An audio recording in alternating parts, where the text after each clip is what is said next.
تو کہا کہ خوب سمجھو کہ تن سے اور لوگوں کے اوپر تانے دینے سے کبھی اصلاح نہیں ہوتی.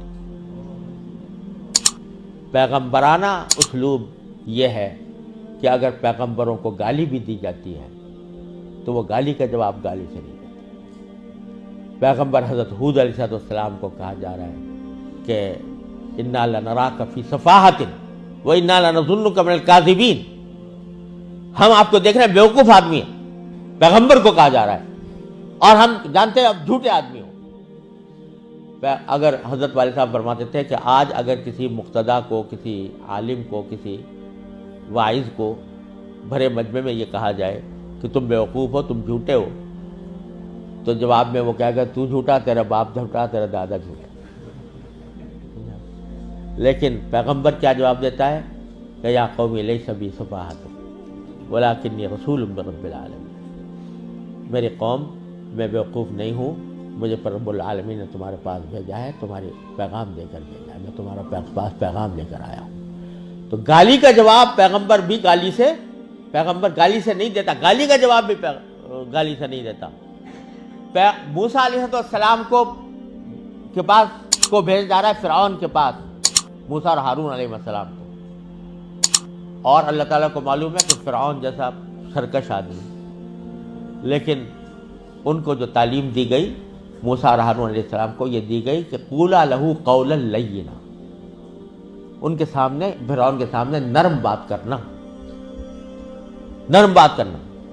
لعلہ یتذکر او یخشی، اور شاید نصیحت قبول کر لے، شاید خدا کا خوف دل میں پیدا ہو جائے.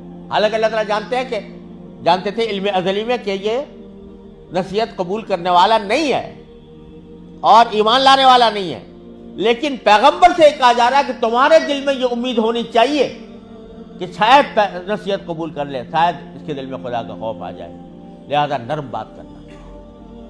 تو یہ کہاں سے تم نے سیکھ لیا کہ مخالفین کے اوپر طعن و تشنیع اور الزام تراشی اور فکر کسنا، یہ کہاں سے سیکھ لیا؟ پیغمبروں کا طریقہ یہ نہیں تھا. لہذا حضرت والد ماجد صلی اللہ علیہ وسلم نے فرمایا کہ ادھیڑو اس کتاب کو.